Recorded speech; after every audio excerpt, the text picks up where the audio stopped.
Evangelho de Mateus, capítulo 27.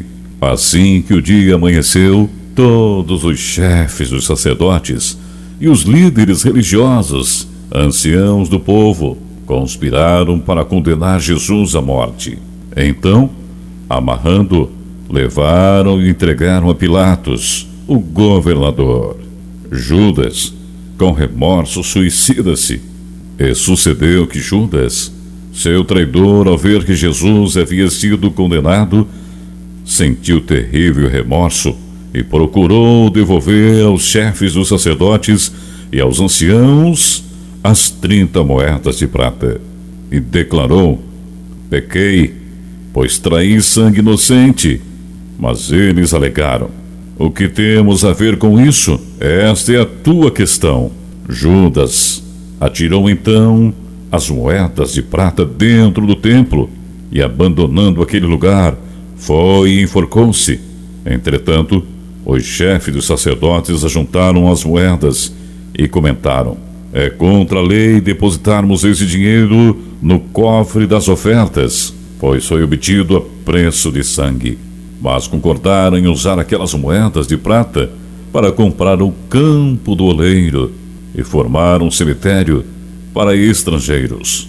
Por esse motivo, ele se chama Campo de Sangue até o dia de hoje. E assim se cumpriu o que foi anunciado pelo profeta Jeremias. Então eles tomaram as 30 moedas de prata, o valor que lhe atribuíram os filhos de Israel, e as usaram para comprar o campo do oleiro, assim como o Senhor me havia indicado. Pilatos lava as mãos. Jesus foi conduzido à presença do governador e este o interrogou: és tu o rei dos judeus? Afirmou-lhe Jesus: tu o dizes. Então passou a ser acusado pelos chefes dos sacerdotes e pelos anciãos, mas ele nada respondeu. Foi quando lhe questionou Pilatos: não ouves a acusação que todos levantam contra ti? Jesus, entretanto, mantinha-se em absoluto silêncio, e por isso ficou o governador fortemente impressionado.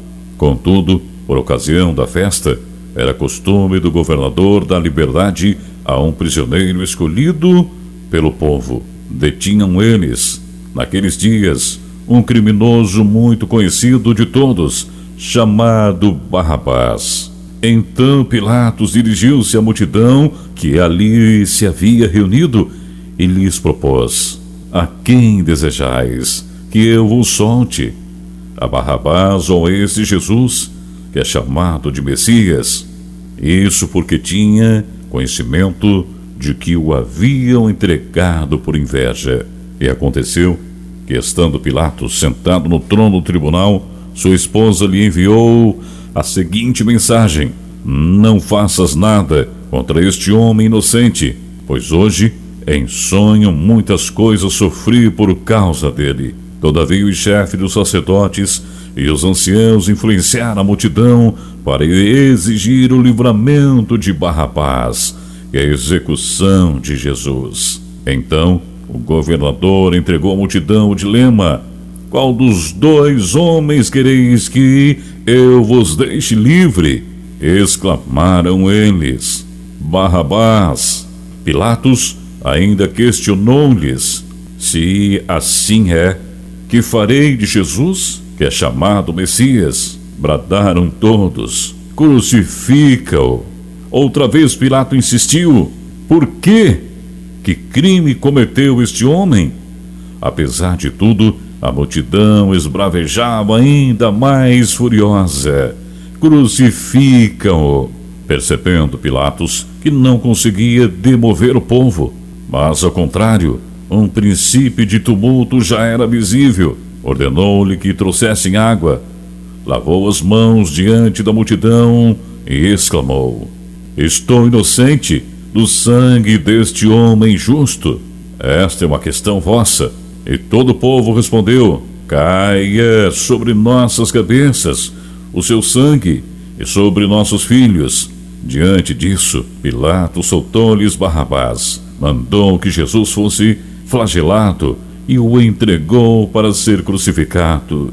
Jesus é humilhado e agredido. E sucedeu que os soldados do governador conduziram Jesus ao pretório e agruparam toda a tropa ao redor dele, despojaram-no de suas vestes e o cobriram com um manto vermelho vivo, trançaram uma coroa de espinhos e a forçaram sobre sua cabeça. Puseram em sua mão direita um caniço e, ajoelhando-se diante dele, escarneciam, exclamando: Salve! Salve, ó Rei dos Judeus! Cuspiram nele e, tirando o caniço de sua mão, espancavam-lhe com ele a cabeça. Depois de haverem zombado dele, despiram-lhe o manto e o vestiram com suas próprias roupas. Em seguida, o levaram para ser crucificado. A crucificação do rei. Assim que saíram, encontraram um homem da cidade de Cirene, chamado Simeão, e o obrigaram a carregar a cruz. Chegaram a um lugar conhecido como Gólgota, que significa lugar da caveira. Deram-lhe para beber uma mistura de vinho com absinto, mas ele, depois de prová-lo, negou-se a beber. E aconteceu que, após sua crucificação, dividiram entre si as roupas que lhe pertenciam, jogando sortes, e se acomodaram ali para o vigiar. Acima de sua cabeça, fixaram por escrito a acusação forjada contra ele: Este é Jesus, o Rei dos Judeus. 2 ladrões foram crucificados com ele, um à sua direita e outro à sua esquerda. As pessoas que passavam lançavam-lhe impropérios, balançando a cabeça, e exclamavam: Ó tu que destróis o templo, e em 3 dias o reconstróis? Agora salva-te a ti mesmo. Desce desta cruz, se és o Filho de Deus. Do mesmo modo, os chefes dos sacerdotes, os mestres da lei e os anciãos zombavam dele, vociferando: Salvou a muitos, mas a si mesmo não pode salvar-se. É o Rei de Israel? Desça agora da cruz e passaremos a crer nele. Pregou sua confiança em Deus. Então que Deus o salve nesse instante, se verdadeiramente por ele tem piedade, pois afirmou: Sou um filho de Deus. Igualmente, ultrajavam os ladrões que ao seu lado haviam sido também crucificados. A morte de Jesus na cruz. Então, profundas trevas caíram por sobre toda a terra, do meio-dia até as 3 horas da tarde daquele dia. E por volta das 3 horas da tarde, Jesus exclamou com voz forte: Eloi, Eloi, lama sabachthani, que significa: Meu Deus, por que me abandonaste? Mas alguns dos que ali estavam, ao ouvirem isso, comentaram: Ele chama por Elias. Sem demora, um deles correu em busca de uma esponja, embebeu-a em vinagre, colocou-a na ponta de um caniço, ergueu-lhe até Jesus e deu-lhe a beber. Entretanto, os outros o censuraram: Deixa, vejamos se Elias vem livrá-lo. Então Jesus exclamou uma vez mais em alta voz e entregou o Espírito. No mesmo instante, o véu do santuário rasgou-se em 2 partes, de alto a baixo. A terra estremeceu e fenderam-se as rochas. Os sepulcros se abriram e os corpos de muitos santos que haviam morrido foram ressuscitados. E deixando as sepulturas logo após a ressurreição de Jesus, entraram na cidade santa e apareceram para muitas pessoas.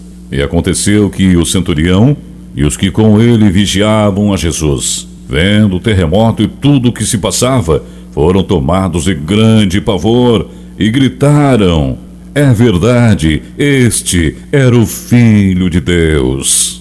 Estavam presentes várias mulheres, observando de longe. Eram discípulas que vinham seguindo Jesus desde a Galileia para o servirem, entre as quais estavam Maria Madalena, Maria mãe de Tiago e de José, e a mãe dos filhos de Zebedeu. O sepultamento do corpo de Jesus. Ao pôr do sol, chegou um homem rico, de Arimateia, por nome José, o qual havia se tornado discípulo de Jesus. Teve ele uma audiência com Pilatos, para pedir-lhe o corpo de Jesus.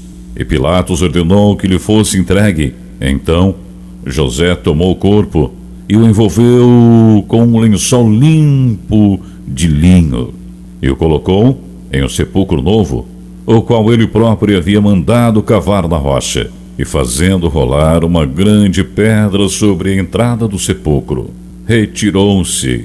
Estavam ali, assentados em frente ao sepulcro, Maria Madalena e a outra Maria. Pilatos manda vigiar o sepulcro.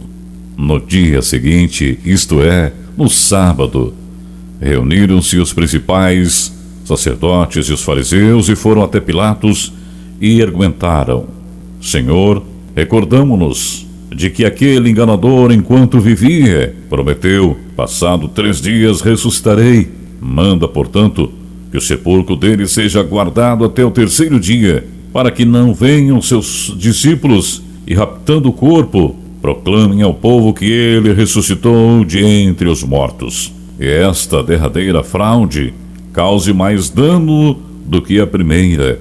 Ao que ordenou Pilatos: ide, levai convosco um destacamento, ide e guardai o sepulcro como melhor vos parecer. Seguindo eles, organizaram um sistema de segurança ao redor do sepulcro e, além de manterem um destacamento em plena vigilância, lacraram a pedra. Igreja, ministério, aquele que vive. Uma igreja no coração de Deus.